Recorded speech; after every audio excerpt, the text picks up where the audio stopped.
So, queen d3, and now queen f6 was played in the prior game, and frankly I think black is fine after queen f6 as well.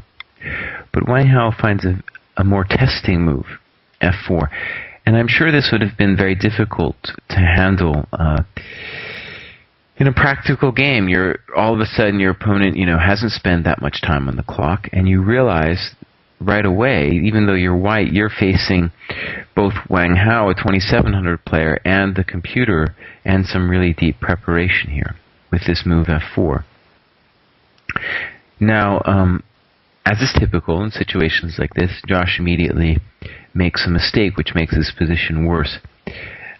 Here, though, what he has to do, and this is, I think, the painful part, is he has to realize that his position is no longer one in which he should be trying to win. He should be trying to just hold the position and draw. Now, of course, that's hard psychologically, because really in this two-game match, if you draw with white in the first game, then your opponent gets a chance to take you out with white in the next game. And so really he would have to choose, I think, between this option, taking, and taking here. It's clear. Let's say bishop f5, queen d2, rook e8, knight fe2. It's clear that black has fantastic play for the pawn here. But okay, you could try. Another chance would be maybe a more human move here, would be castles. And the problem with castles, though, is black immediately plays f3. But still, white has chances to hold this, and maybe this is the way I would approve of maybe white trying to play. For example, queen f3, knight d4, bishop d4. Clearly, we're not playing for an advantage anymore. Rook a d1. And we at least have some chances, some thoughts for an advantage here. Or not advantage, for equality. Black can also throw in bishop f5 if he wants. Okay, so Josh played a very ambitious move here. Rook d1. Just saying, after f4 he played rook d1. Just saying that he's going to hold the d4 pawn down, French style, and really playing for a win, which, as I said, is probably not the best thing to do.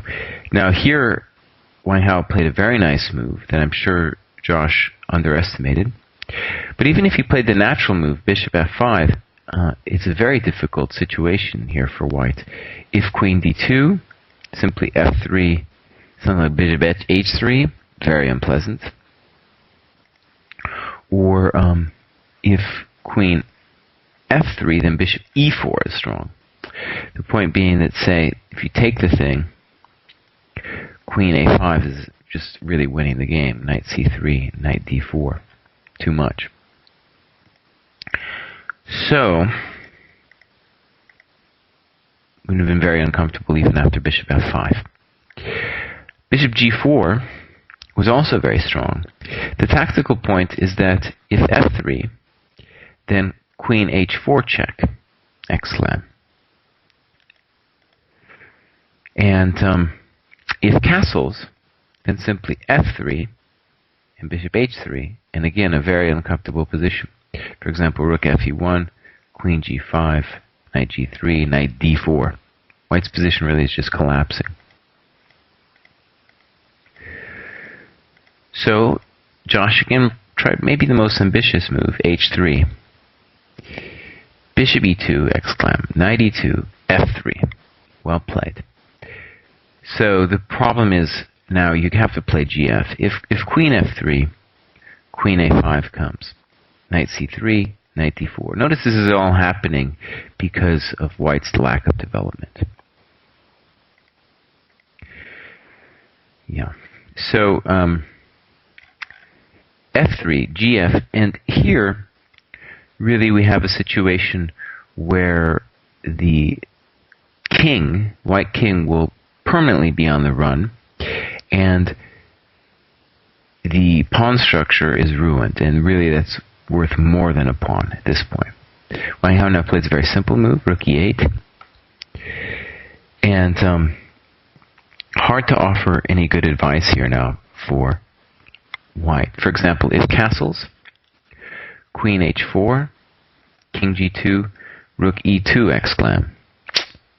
So queen e2, knight d4, for example, still hitting the bishop.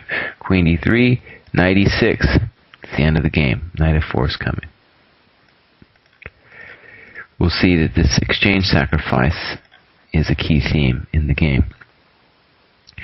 So Josh tried to bail out here with taking and running to the queen side, which makes a certain amount of sense because that's still where it would seem he's strongest here with his queenside majority.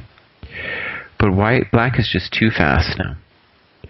Queen h4, excellent move. Now rook h2, you have to keep your pawn, but the rook is just so sadly placed on h2. Another simple move, rook b8, all of black's pieces activated. King c2. And now Wang Hao makes a decision that I very much like.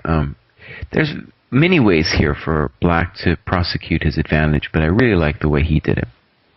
He plays rook e2, queen e2, bishop d4. Very nice. It's clear that the dark squared bishop, is stronger than a rook here. In particular, it's very much stronger than this rook on h2. And of course, by taking on d4, we've undermined the white position entirely, and we've really opened also the scope of the queen along this rank.